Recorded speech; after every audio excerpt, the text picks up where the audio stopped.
The first thing Daniel noticed about Elyrion was that the sky had too many moons. Not two, not three, not even the dramatic seven that cheap interstellar travel posters loved to paint over every alien ocean. Elyrion had 12 moons, each one hanging above the floating capital like a silent witness with silver eyelids half open. Their reflections shimmered across the city's glass towers and gravity canals, turning every street into a river of pale light. Even the air seemed expensive here, perfumed by blue-leafed gardens that grew upside down beneath the palace bridges, their roots drinking mist from invisible pipes. Daniel stood at the edge of the landing platform with his small travel bag in one hand and his repair kit in the other, trying very hard not to look like a man who had once gotten lost inside a cargo elevator for 40 minutes because he thought it was a hotel room. A line of palace guards waited for him. They were tall, graceful, and painfully serious. Their armor was white and gold, made from some flexible metal that moved like liquid under the light. Each guard had long ears, elegant and sharp, rising through silver helmets like the wings of strange birds. They looked almost human, yet not quite. Their faces were too symmetrical, their eyes too bright, their stillness too practiced. Daniel lifted one hand in greeting. One guard placed a hand on the glowing blade at her side. Daniel slowly lowered his hand. "Right," he muttered. "No waving. Good to know. On Earth that usually means hello, unless you're near a wasp." The guard did not smile. Behind her, a small spherical palace drone drifted closer and projected a calm voice in perfect galactic standard. "Human Daniel Arden, systems engineer, temporary diplomatic guest, classified repair contributor to Beacon 12. You are expected." "That makes one of us," Daniel said, glancing at the palace ahead. The royal palace of Elyrion did not sit on the ground. It floated above the city inside a field of golden gravity rings, its towers rising like frozen music. Thin bridges curved between them, transparent floors revealing clouds beneath. Somewhere far below, ships moved through sky lanes in silent streams of blue and red. Daniel had repaired military satellites, mining colony reactors, and once, regrettably, a restaurant coffee machine that became self-aware and tried to charge him rent. But he had never been inside a palace that looked as though the universe had built it to impress itself. A tall woman approached from the archway. She wore deep violet robes stitched with luminous thread, and her pale hair fell over one shoulder in a braid decorated with tiny crystal stars.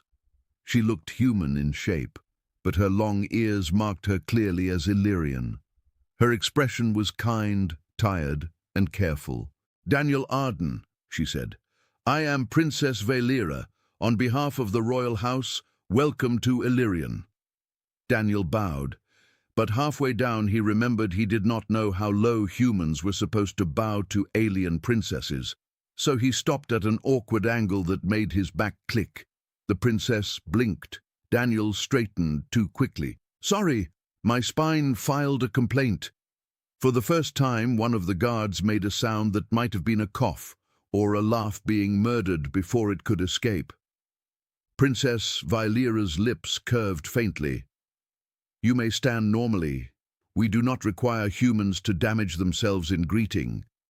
"That's generous of you." "You repaired Beacon 12, she said as they began walking into the palace. "Without your work, 3 outer colonies would have remained cut off from emergency navigation. I hit it with a diagnostic pulse, replaced 2 burned quantum relays, and threatened it with a wrench. Most machines respond to honesty." Threatened it. Politely. They entered a hall wider than any hangar Daniel had ever worked in. The ceiling was not a ceiling at all, but a slow-moving map of nearby stars, each system glowing with living data. White birds made of holographic light drifted between columns.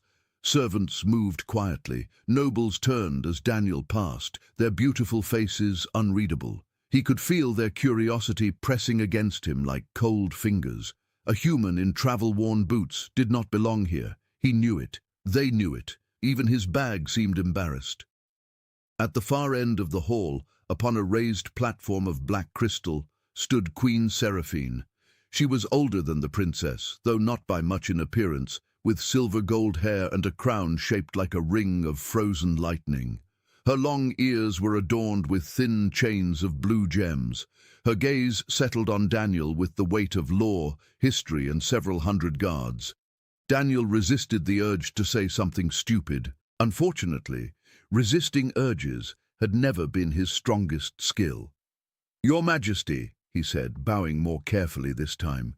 "Beautiful palace, very floaty." The hall went silent. Princess Velira closed her eyes for one brief second. Queen Seraphine looked at him. Then, from somewhere near the Queen's throne, a child laughed. It was a bright little sound, small but impossible to ignore.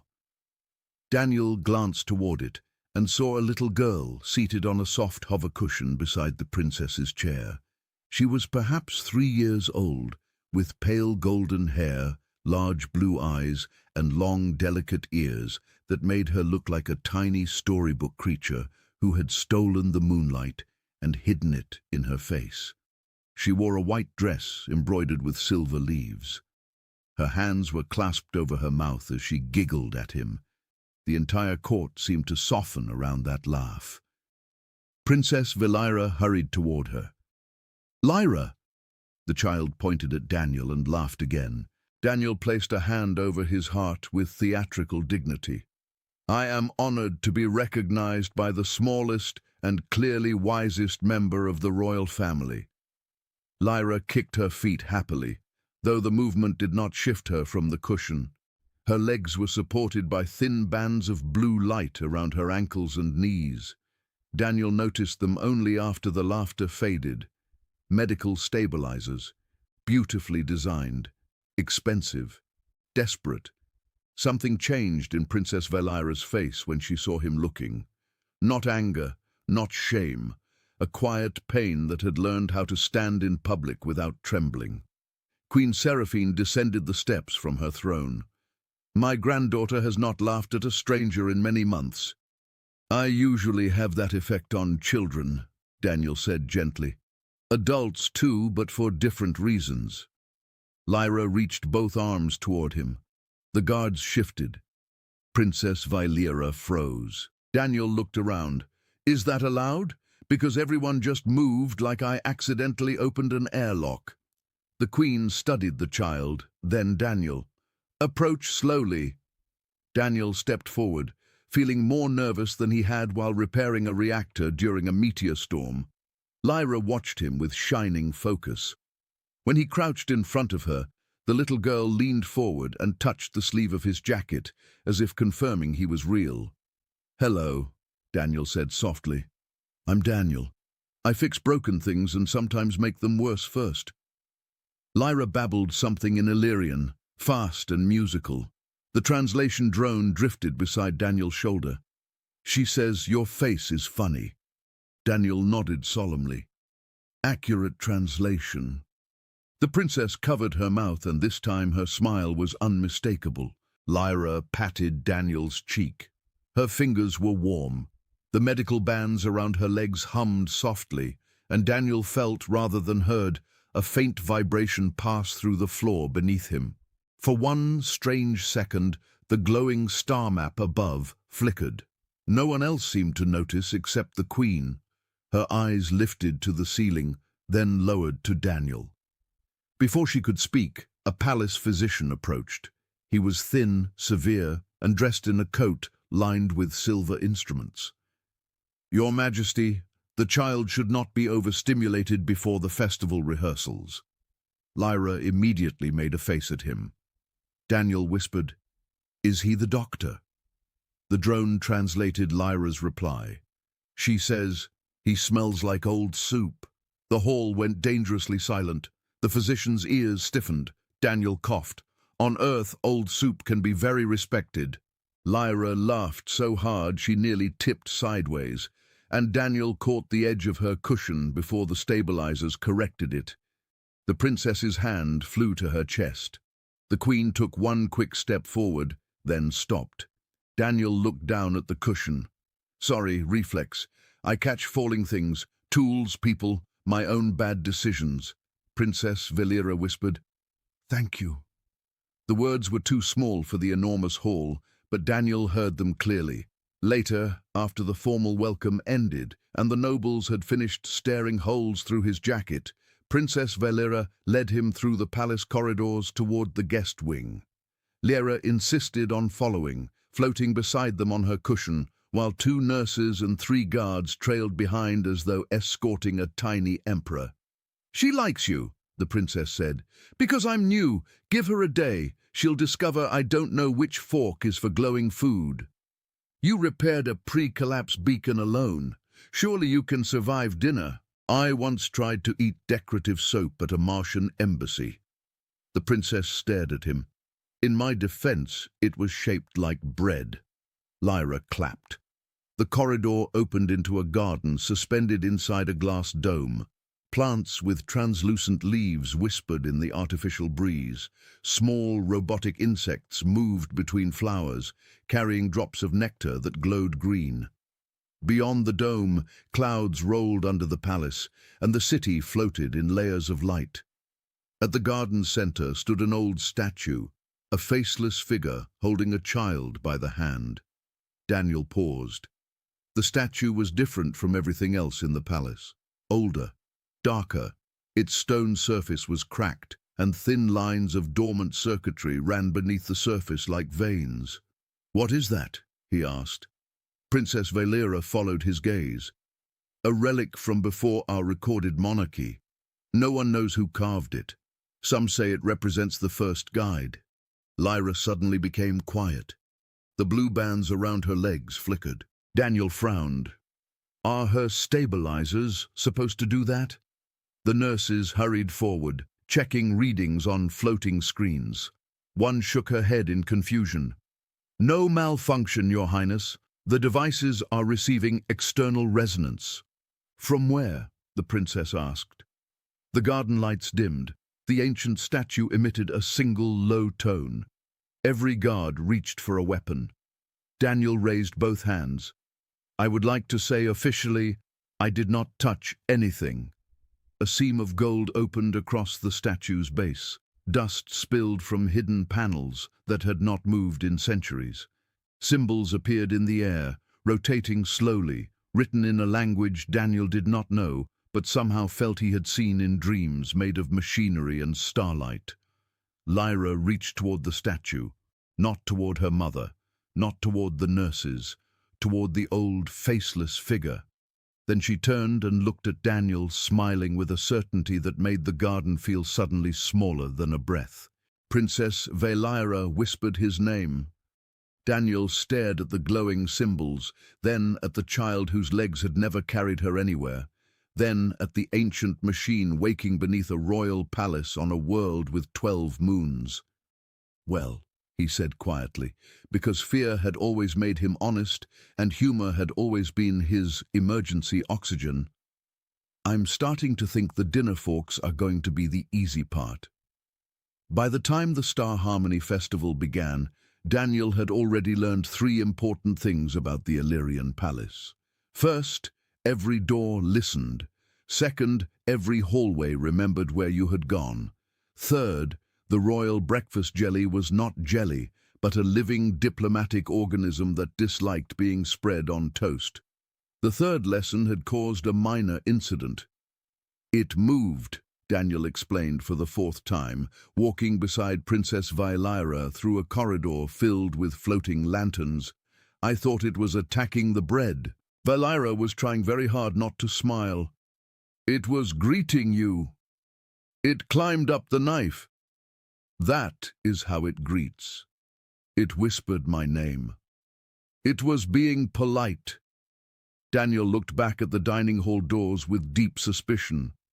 "On Earth, breakfast does not usually know who I am." Floating beside them on her cushioned platform, little Lyra laughed and slapped both hands on her knees.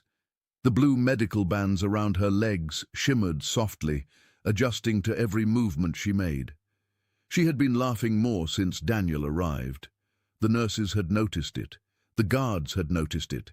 Even the palace servants, who moved through the royal wing like silent ghosts, had begun slowing near the princess's daughter just to hear the sound. Valera noticed everything. That was what made her sadness so quiet. She did not wear it like a wound.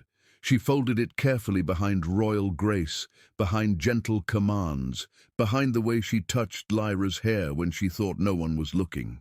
The little girl had not tried to stand again after the statue awakened in the suspended garden. The ancient symbols had faded before scholars could fully record them, and the golden seam at the statue's base had sealed itself as though embarrassed by its own behavior. Daniel had spent the entire night being politely questioned by 5 palace historians, 2 security officers, 1 royal mystic, and a machine intelligence that asked whether humans commonly activated extinct relics by existing nearby. Daniel had answered honestly, only on bad weeks. Now the entire palace hummed with festival preparation. Crystal banners unfolded from ceiling arches like liquid sunlight. Mechanical birds carried garlands of luminous flowers. Holographic constellations were being arranged above the grand celebration hall, each star positioned according to a mathematical song older than the kingdom itself. Outside, thousands of citizens filled the floating plazas, their voices rising in waves through the palace shields. The Star Harmony Festival celebrated the night when Ellyrion's 12 moons aligned into a perfect ring. It happened only once every 9 years. Every royal family member was expected to appear before the court, the city, and the gathered ambassadors of allied worlds, including Lyra, especially Lyra. Daniel understood that by the way everyone looked at her and then quickly looked away. In the grand hall, preparations had turned into beautiful chaos. Servants adjusted gravity lamps, musicians tuned instruments that looked like glass bones and sounded like distant oceans. Alien diplomats arrived through glowing transit gates, blue-skinned envoys with mirrored masks, insectoid scholars wrapped in golden cloth, towering beings whose bodies were made of soft vapor contained inside armor rings. Daniel stood near a marble column and tried not to appear impressed. He failed completely. A tiny maintenance drone drifted past carrying a tray of silver cups. Daniel stepped aside too quickly and bumped into another drone behind him. The second drone spun, released a musical beep of protest, and dropped 3 ceremonial napkins onto his head. Lyra screamed with laughter. The nearest guard's mouth twitched. Daniel removed 1 napkin from his face and bowed to the drone. "My apologies, brave little plate soldier." The drone beeped again and flew away with great dignity. Princess Valera shook her head. "You make enemies easily. Only among kitchen equipment." Across the hall, Queen Seraphine stood with her council beneath a rotating hologram of Elyrion's moons. She wore a gown of silver-white armor silk, and her crown flickered with blue light. Her long ears were decorated with chains of starlit jewels, yet her face was not festive. Her gaze kept returning to Daniel, then to Lyra, then to the old royal crest glowing above the throne. Daniel pretended not to notice. He had been pretending all morning. The queen knew more than she had said. That much was clear. A group of palace scholars had gathered near the side wall, speaking in urgent whispers around a floating tablet. One of them, an elderly woman with ink-stained fingers and mechanical lenses over both eyes, kept staring at Daniel as if he were a difficult paragraph. Finally, she marched toward him. "Human Daniel Arden," she said. "That's usually me. I am archivist Merileth. I have examined the symbols that appeared in the garden." Daniel glanced toward Valera. The princess suddenly became very still. "And?" Daniel asked. Merileth lowered her voice. "They were not merely symbols, they were response codes." "To what?" "To you." Daniel considered this, then nodded slowly. "I would like to file a complaint with whoever designed me." The archivist did not laugh. "The palace relic identified a biological resonance within your nervous system, not Elyrion, not known human standard either. My nervous system has always been dramatic. The pattern matches a prophecy fragment from the First Era. Valera stepped closer. Archivist. Merileth looked at the princess with regret. Your Highness, the Queen already knows. Lyra had stopped laughing. She watched Daniel with wide blue eyes, her small hands curled around the edge of her cushion. Daniel felt suddenly aware of the enormous hall, the watching nobles, the alien ambassadors, the moons turning above them in artificial light. What prophecy? He asked. The archivist opened her tablet. Ancient letters rose in the air, jagged and bright. The fragment speaks of a traveler from an unremembered branch of the stars, Merileth said, a stranger whose presence would awaken the silent child. It says the child's first steps would open the road between divided bloodlines. Daniel stared at the glowing text. That sounds important. It is considered symbolic, Valera said quickly. Old poetry, mythology. Merileth looked at Lyra. So did Daniel. The little girl lifted one hand toward him and smiled. Right, Daniel said softly. Very symbolic. A horn sounded before anyone could answer. The festival had begun. The grand hall transformed. The ceiling vanished into a living projection of deep space. 12 enormous moons appeared above the court, slowly forming their sacred ring. Music rose from hidden balconies, strange and beautiful, vibrating through the bones more than the ears. The nobles took their places. Ambassadors aligned themselves according to rank, species, oxygen preference, and at least 2 rules Daniel definitely did not understand. Princess Valera carried Lyra from her cushion and held her against her hip. The child rested her head on her mother's shoulder, but her eyes stayed on Daniel. Queen Seraphine ascended the black crystal steps to the throne. People of Elyrion, she began, her voice carried through the palace, the plazas, and every ship orbiting above. Tonight, under the harmony of our 12 moons, we remember that no world stands alone, no crown rules without duty, no child is born without a future. Daniel stood among the honored guests near the front, wishing very much that he had worn better shoes. The Queen continued speaking, graceful and powerful. Yet as her words filled the hall, Daniel noticed something strange. The floor beneath him was glowing, not brightly, not enough for most to see. Thin golden lines pulsed under the transparent crystal tiles, spreading outward from his boots in slow circles. He looked down. Oh, that's probably bad, he whispered. A nearby ambassador leaned away from him. The golden lines traveled across the hall toward Princess Valera and Lyra. The child lifted her head. The medical bands around her legs flickered once, then went dark. Valera gasped. The nurses rushed forward, but Lyra pushed gently against her mother's chest. Not in fear, not in pain, in determination. Lyra, Valera whispered. The Queen stopped speaking. Every sound in the hall thinned into silence. Lyra slid from her mother's arms. For one impossible second, Daniel thought she would fall. She did not. Her small feet touched the crystal floor. The whole palace seemed to hold its breath. Lyra stood. No stabilizers, no cushion, no blue medical light holding her upright. Just a little girl in a white dress, trembling slightly, her golden hair shining beneath the artificial stars. Princess Valera covered her mouth with both hands. A nurse began crying. The royal physician dropped his scanner. It hit the floor, beeped twice, and rolled away in defeat. Lyra looked at Daniel. Then she took one step. A sound passed through the hall, half gasp, half prayer. She took another. Her legs shook, her arms lifted for balance, her long ears tilted with concentration. She frowned with the fierce seriousness of someone carrying the destiny of a kingdom and also trying very hard not to trip over her own dress. Daniel did not move. He was afraid that even breathing too loudly might break the miracle. Lyra crossed the space between the princess and the honored guests, one careful step at a time. The golden lines in the floor brightened beneath her feet.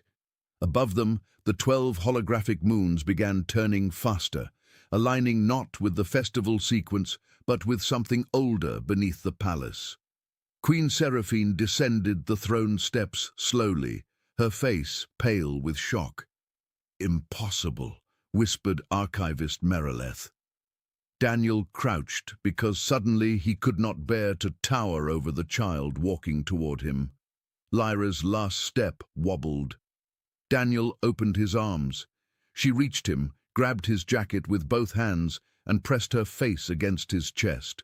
The hall remained silent for 3 full heartbeats. Then Lyra looked up at him and spoke in a small, clear voice. The translator drone, hovering nearby, trembled before repeating her words. She says, "I found you." Daniel swallowed. Thousands of people were watching. The queen, the princess, the nobles, the ambassadors, the guards with their glowing weapons, the entire planet, probably. So naturally, Daniel said the only thing his terrified brain could find. "I hope so," he whispered, "because I am extremely lost." Lyra laughed. And then the palace answered. Deep below the grand hall, something ancient awakened with a sound like a star remembering its name. Golden light surged through the walls. The black crystal throne split open along hidden seams. In the air above Queen Seraphine, symbols burned brighter than fire, forming the image of a faceless figure holding a child's hand. The queen stared at the sign, tears gathering in her eyes. The prophecy was no longer mythology. The child had walked. The stranger had been found. And beneath the floating palace of Elyrion, a door sealed for centuries began to open. The door beneath the palace did not open like a door.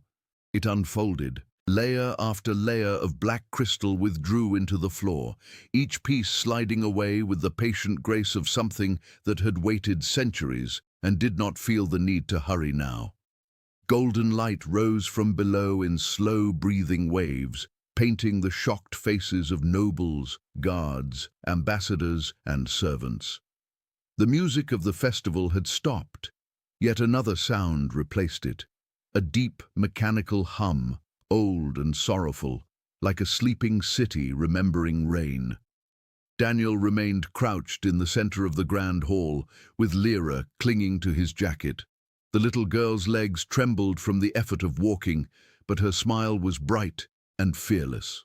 Princess Lyra rushed forward, then stopped, as if afraid that touching her daughter too quickly might wake them all from a dream. "Lyra," she whispered. The child turned, took one tiny, unsteady step back toward her mother, and lifted both arms. Lyra fell to her knees and gathered her close. She did not speak after that. She only held her daughter and cried silently into her golden hair, while Lyra patted her cheek with the seriousness of a healer repairing a planet. Daniel stood slowly. His knees cracked. The entire court looked at him. He cleared his throat. "For the record, I still don't know what I'm doing." Queen Seraphine descended from the throne platform, her crown glowing with reflected symbols. "No one in this hall does," she said, voice trembling only slightly, "but you are the first honest enough to admit it." That earned a few nervous laughs, which helped because 3 ambassadors had already fainted, 1 vapor being had condensed from stress, and the royal physician was crawling after his dropped scanner as though science itself had betrayed him. From the opened floor, a bridge of light formed over the darkness below. Archivist Merileth approached it with wide eyes. "The first archive," she breathed. "It was real." The queen looked at Daniel, then at Lyra. "We go together." The guards immediately objected with the synchronized panic of professionals paid to prevent queens from walking into ancient, mysterious holes. Seraphine silenced them with one glance. Daniel wished he had that ability. His own strongest glance had once failed to intimidate a vending machine. They descended into the depths beneath the palace.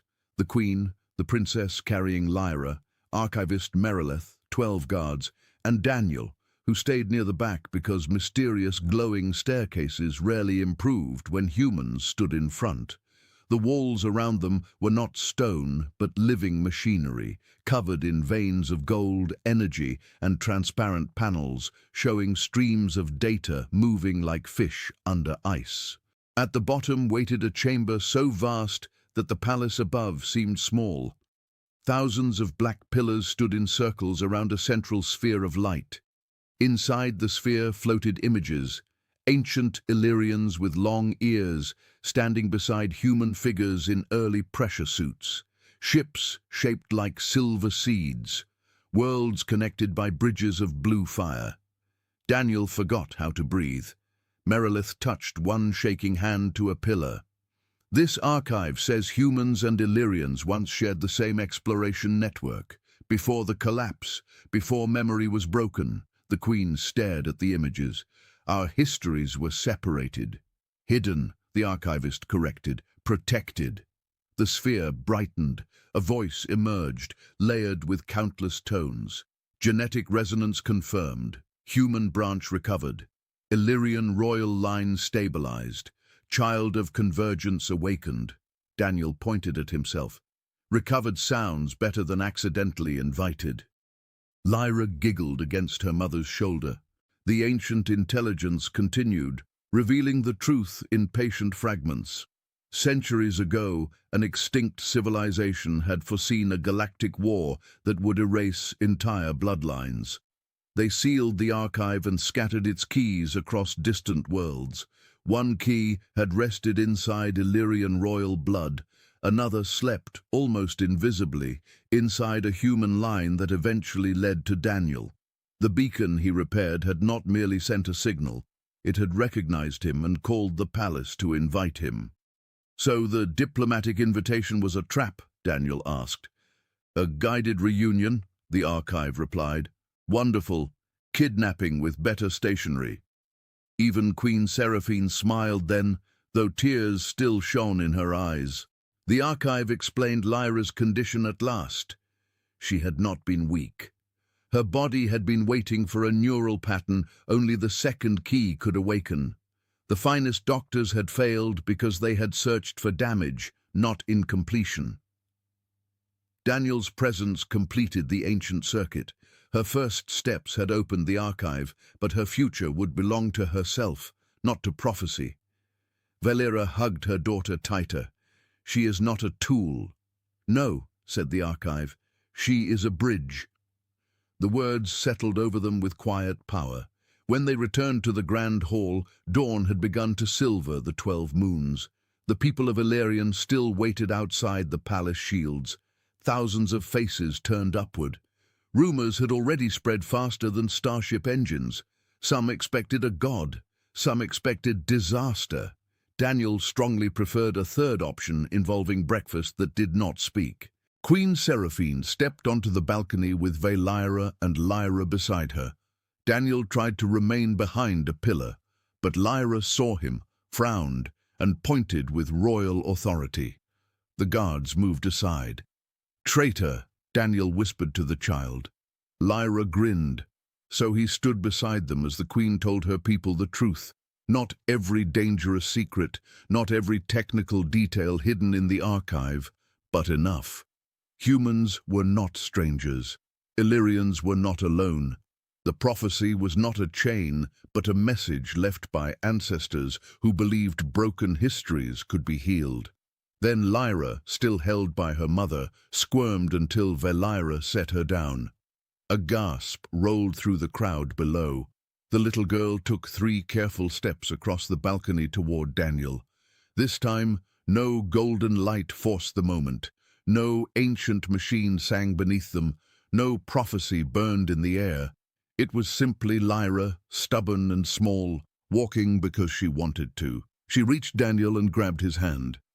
The city erupted. Ships flashed their lights. Bells rang from floating towers. Even the palace guards forgot to look terrifying. One of them cried openly and claimed it was helmet condensation, though his helmet was not on. Daniel looked down at Lyra's tiny hand around his fingers and felt something inside him shift. He had arrived on Elyrion believing he was only a repairman pulled into royal confusion by accident. He had spent much of his life fixing machines and leaving before anyone could expect him to stay. But now, beneath 12 fading moons, he understood that some broken things were not repaired by tools. Some were repaired by trust, by laughter in frightened rooms, by a child taking one impossible step toward you and expecting you to be brave enough not to run. Weeks later, Daniel did not return to Earth immediately. He became the official human liaison to Elyrion, though the title was mostly ceremonial and, according to him, too fancy for someone who still fears diplomatic jelly. With his help and Merileth's research, the first archive was opened carefully to both civilizations. Ancient medical knowledge healed children once thought untreatable. Lost star routes reconnected colonies that had been alone for generations. Human engineers and Elyrian scientists argued constantly, usually became friends by lunch, and together built the first bridge gate above the palace. Princess Valera changed too. The sadness behind her eyes did not vanish overnight, but it no longer ruled her. She laughed more freely, especially when Lyra insisted Daniel attend royal lessons because he needed education. Queen Seraphine remained cautious, yet her caution softened into wisdom instead of fear. She no longer saw Daniel as a threat to prophecy, but as proof that destiny was less a command than an invitation. And Lyra walked. Not perfectly at first. She stumbled, she complained. She once marched directly into a council meeting wearing Daniel's oversized repair gloves and declared herself Chief Fixer of Moons. No one corrected her, not even the Queen. On the evening of the next moonrise, Daniel found the ancient statue in the suspended garden restored, its faceless figure now glowing softly beside the carved child. Lyra stood before it, holding his hand with one hand and her mother's with the other. "Do you think it was waiting for us?" Valera asked quietly. Daniel looked at the statue, then at the city glittering beyond the glass dome, then at Lyra, who was trying to teach a maintenance drone how to bow and failing because drones had no knees. "I think," he said, smiling, "it waited long enough." Lyra tugged his sleeve. "Daniel?" "Yes, little star." She pointed toward the garden path. "Walk." So they did. The princess's daughter led them beneath the upside-down blue leaves, past the awakened statue, through warm golden mist and quiet moonlight. Her steps were still small, still careful, but each one belonged to her. Behind them, the palace no longer felt like a place holding its breath. It felt alive. It felt ready. And for the first time since arriving on Elyrion, Daniel was not lost at all.